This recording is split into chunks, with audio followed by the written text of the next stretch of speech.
Lawyer for lawmakers encouraged the judge to move quickly, writing, "Given that the House's impeachment inquiry is proceeding rapidly, the committee has a finite window of time to effectively obtain and consider Don McGahn's testimony." I remember it was Don McGahn who testified under oath to the FBI that President Trump directed him to seek the removal of special counsel Robert Mueller back in 2018. Tomorrow's decision may provide some clarity when it comes to the argument over executive privilege, but according to Politico, even if McGahn is ordered to testify, that ruling could be put on hold until any appeals are sorted out. And a source close to McGahn said the ex-Trump aide won't agree to testify until that process is worked out, possibly delaying things yet again. Dahlia Lithwick back with us. And Dahlia, let me start with you on that point. You know well how long these things can take. And this is the calculus Democrats are making at this point when it comes to this case, when it comes to John Bolton or Charles Kupperman or Mick Mulvaney as well. Do they wait for this? How long might it take? You know, I did some research because I thought there had to be some formal rule that forced judges to fast-track things when there was some exigency. There isn't. And the template we have from 1973, Judge Sirica fast-tracking the tapes case, that was his own really determination, and he just made that decision. So here we have Judge Ketanji Brown Jackson, who says that a decision is coming down Monday. Whether that's We hope that's true, but that can still go up to the D.C. Circuit. It can go on to the U.S. Supreme Court.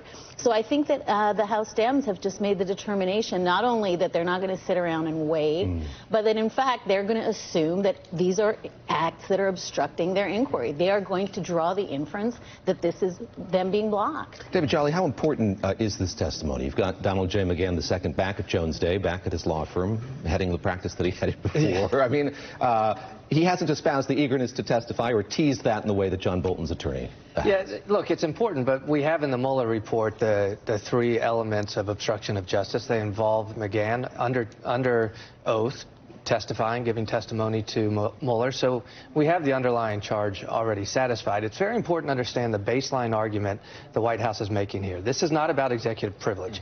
Executive privilege is something that you exert once you appear. And it's well protected by the courts. He could show up and exert executive privilege and not answer certain questions. That's fine. This is a novel argument by the White House regarding him, Bolton, Mulvaney, all these others, that the White House, the executive branch, is constitutionally immune from having to testify to the United States Congress. And there is no legal basis for that, which is why they will lose in court.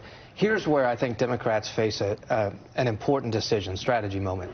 We now have seen a focus on the underlying abuse of power article of impeachment with Ukraine. We got that. We understand that.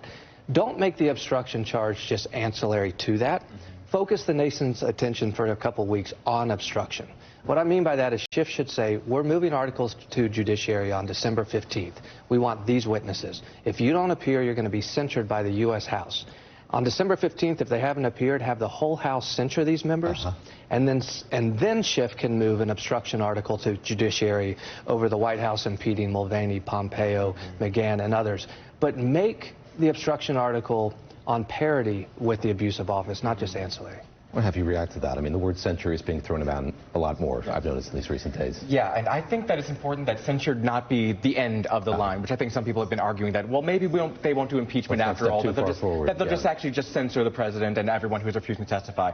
I agree with you about obstruction of justice needing to nail that down rock solid. I think that when drafting these articles of impeachment, which there will be, and there will be a vote on them, they do need to make sure that in drafting them, they're trying to make sure that at least as many of them as possible are like bulletproof, so that they can, when they are turned over to the Senate for the trial, there's less room for interpretation in terms of did this happen or did this not, so that when the Senate is forced to vote for guilty or not guilty for each of these charges, there's a very clear line of evidence in place for each of these charges. And obstruction of justice, I completely agree. You have to like really hammer them to be sure that, you know, if Mulvaney's not going to testify, if Kupperman and Bolton aren't going to testify, and the Republicans are still going to make the argument that, oh, none of these people had firsthand knowledge, you really need to nail that down. All right, we will leave it there. Dahlia, thank you very much for joining us. Dahlia Lithwick from Slate joining us here in New York. Over the last few weeks, Congressman Devin Nunes has been the leader and public face of Republican opposition to impeachment on the House Intelligence Committee.